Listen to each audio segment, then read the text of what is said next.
everyone, it's Megan. Welcome back and to today's new video, which I'm going to be talking about 2021 trends for the year in terms of fashion. So obviously these are all just predictions and guesses of what will be in style, particularly in spring and summer of this year. I've gathered this information from a few different sources. I've had a look at some Vogue articles, some runway stuff online, and I've watched videos similar to this, in particular Josie Fashion Mumblers. So I'm really excited to talk you through some fashion trends for this year.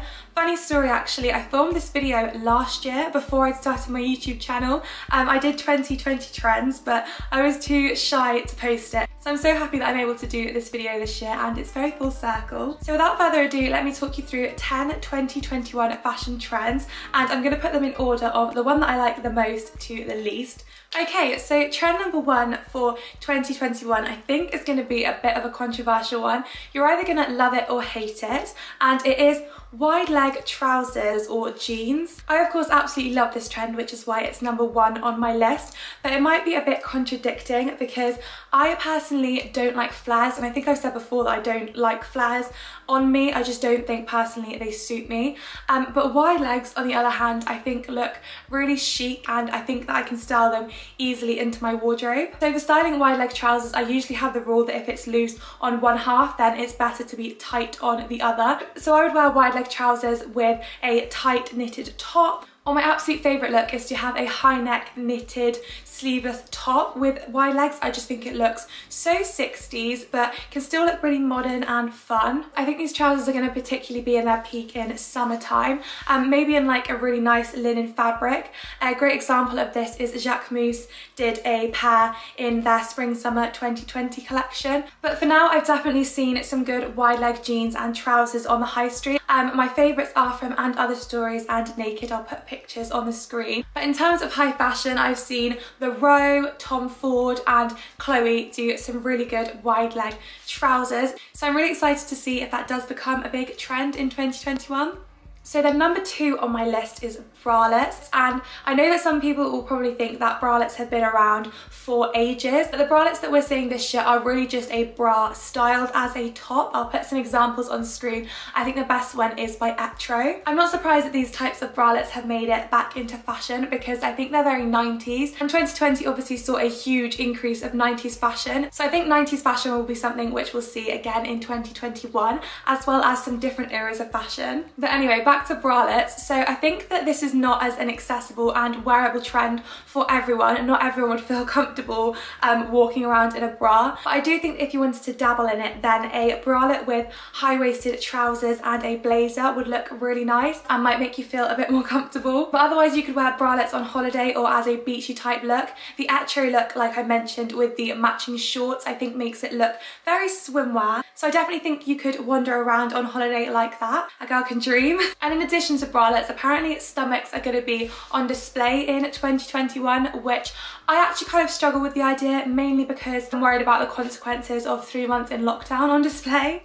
But my next trend, trend number three, is cutouts. So I don't best know how to describe cutouts, so the pictures will have to do the talking, but it is a trend that I of course love. I think it makes any outfit look a bit more fun and young and feminine by just having a little bit more skin on display. I think a perfect example of this is this Fendi white dress, which has cutouts down the side, which I think could have been quite a basic dress, but the cutouts just make it look a lot more modern and a lot more fun. But my favourite cutout look which I've seen done is this Zimmermann yellow dress, and Zimmermann is my absolute favourite designer. I think it always will be. I based most of my summer wardrobe on recreating Zimmermann looks for less. I just absolutely love the style of Zimmermann, and this yellow dress is no exception. I think it's just absolutely gorgeous, and I would love to wear this to a wedding. I do have one negative to mention about cutouts though, and that is that I don't like holes in clothes. I think it was Michael Kors that did this holy dress or top,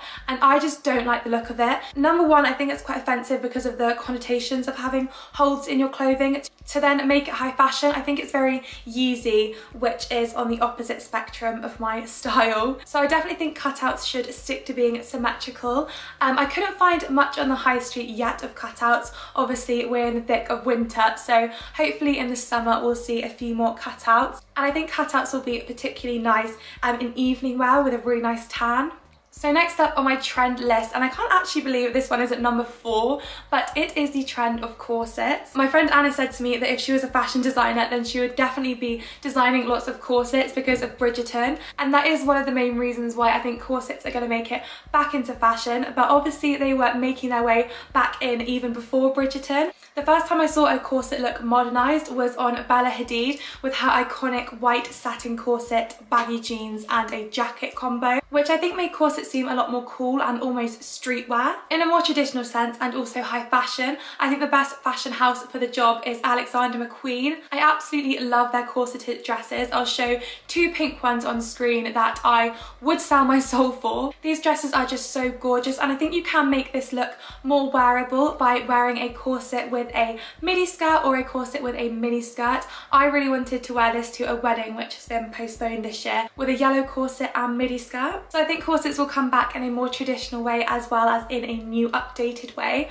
which brings me perfectly on to trend number 5, which is femininity with a bit of a twist. So in high fashion we're talking really outrageously feminine tall dresses and skirts with a big leather jacket or blazer on top. Dior almost comes to mind with these looks. I'm pairing really traditional dresses with biker boots, anything which is just a play on really traditional feminine styles, which I love so much because my style is traditionally very feminine, as you can probably tell. But I do have those days where I just fancy being a bit more tomboyish. I love leather jackets, denim jackets, blazers and suit sets. The way that I would style this in real life would maybe be a floral crop top with a leather jacket, just anything that brings a really cool and youthful edge to these more girly things. So again, I'm really excited to see where ladylike with a twist goes. I think it's going to be an even bigger part of my style in 2021. Okay, so next up has made it to number 6. I'm not sure if it deserves number 6 as a spot or not. The trend is monochrome, which I do like for some reasons,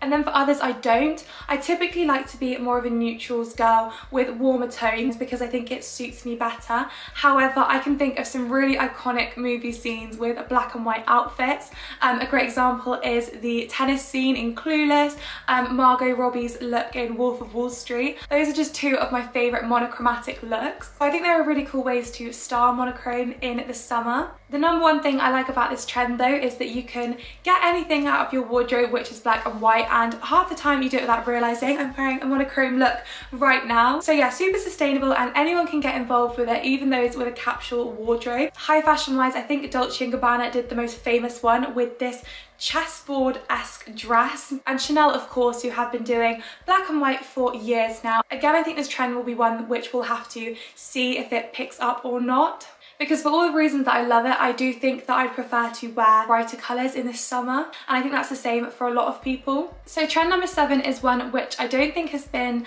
as high fashion as the others, but I had to include it. The trend is of course loungewear. I think it's pretty safe to place all bets on the fact that loungewear will be hanging around in 2021. It's not even fashion anymore, it's pretty much a lifestyle. All I seem to wear is loungewear, which is why I haven't put it very high up, because I may be a little bit sick of this trend. But it's still really important to include. Loungewear for a lot of people to get dressed in the morning into just brings a sense of normality. I know it does for me, and a sense of productivity rather than just staying in my pyjamas all day. And loungewear styles can look equally as expensive and chic. I think a great example of these are matching tracksuits. I love the American vintage ones. There are some really great ones on Arquette that are bright and colourful and can make you look really fashionable even from the comfort of your own home. I said it before that I really like loungewear styled with chunky gold jewellery and some hoops. It can just make the outfit look more complete, especially if you're nipping off to the shops. So I think a lot more people will be investing in loungewear this year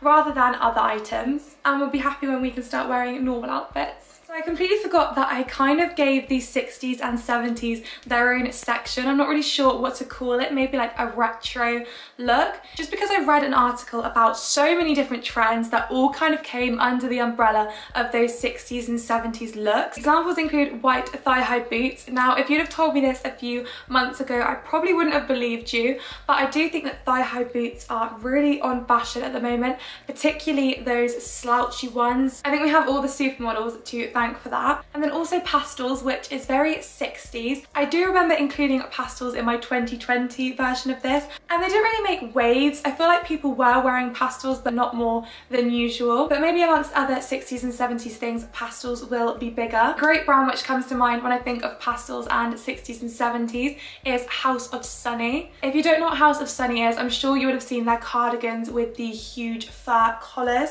House of Sunny seem to be really influential, and I've seen them do lots of pastel colours coming out this year. Okay, so then coming in at number 9 is headscarves.